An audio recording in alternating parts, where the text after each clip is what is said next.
escort you to breakfast?" "I'm starting to feel set upon by snakes," Bass said before Lady could answer. Glancing at his cards in disgust, he dropped them onto the table and shoved them away. Texas Bob reached out and raked in the pot. As he did so, Reed Yeager said, pointedly to Bass, "What exactly do you mean, set upon by snakes?" Along with the smell of bacon, an aroma of strong coffee wafted on the air. Bass's hands stayed atop the table, but he pulled them back closer to the edge. Along his thigh lay a bone-handled Dance Brothers revolver in a tied-down Slim Jim holster. "I mean exactly what you think I meant," he said. Across the table, Texas Bob stopped sorting his money and watched the two men closely. Lady Lucky's chair scooted back an inch. "Whoa, gentlemen," she said, keeping her voice friendly but cautioning. "Everybody's getting tired and starting to show their horns and rattles. Let's not go saying things that are going to—" "Shut up, lady," Bass growled without taking his eyes off of Yeager, who stood only a few feet away. "I know when I've been taken." He glared between Yeager and Texas Bob.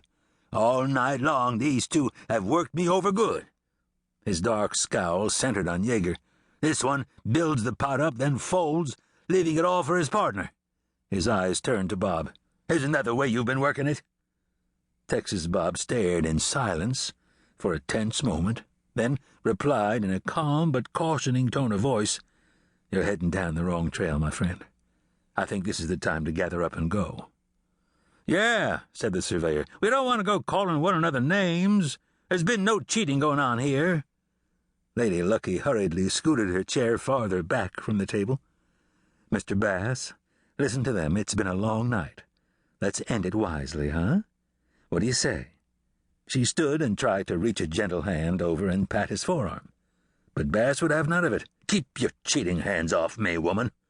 He jerked his forearm away and stood up from his chair. "I'm starting to think you're in on it, too." Behind the bar, Carlos Montoya had been observing the situation from the moment he'd heard Bass's raised voice coming from the gaming table. Upon seeing Lady Lucky toss him a worried look from 30 feet away, he'd eased his hand under the bar, cocked both hammers on a 10-gauge shotgun, and lifted it quietly. "Always when it is me working back here," Carlos remarked silently to himself. Taking a deep breath, he walked toward the disturbance. At another table, a drunken Croatian miner raised his head, looked around bleary-eyed, then dropped it again as Carlos slipped past him. Outside, along the wind-whipped dirt street, lanterns began to glow in dusty windows and from within ragged tents. At the table, Davin Bass stood and pushed his chair away from himself with the back of his leg. His big hand closed around the bone-handled revolver. Across the table to his right, Yeager's hand closed around the butt of a Colt Thunderer behind the lapel of his wool suitcoat. Straight across the table from Bass, Texas Bob stood, staring coolly, his hand poised an inch from the dark walnut butt of a Colt resting in a holster under his left arm. "Nobody make another move," Lady Lucky said with authority, seeing Carlos arrive and stop a few feet behind Bass.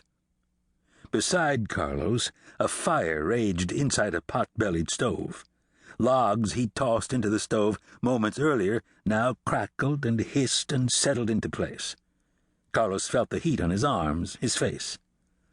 "Carlos is right behind you, cocked and ready, Mr. Bass," Lady continued. "Is this how you want to die?" "You'll die too, lady," Bass growled, his jaw clenched, his hand white-knuckled tight around the gun butt. "Yes, I know," said Lady Lucky, "and it will be all your fault. You know deep down that I didn't cheat you. You're spilling innocent blood." Something in Lady's words got through to Bass. He stood tense for a moment longer, then let out a breath and let his hand uncoil, then slip down off his gun butt. Phew! He batted his eyes as if to clear his head. I reckon I am more tired and drunk than I thought." His red-rimmed eyes went from Texas Bob to Yeager, then to Lady Lucky. He looked repentant and ashamed. "Ma'am, call him off, please," he said, giving a cut of his eyes toward Carlos, standing behind him. "Carlos?" Lady said quietly. Beside the wood stove, feeling the scorching heat, Carlos reached his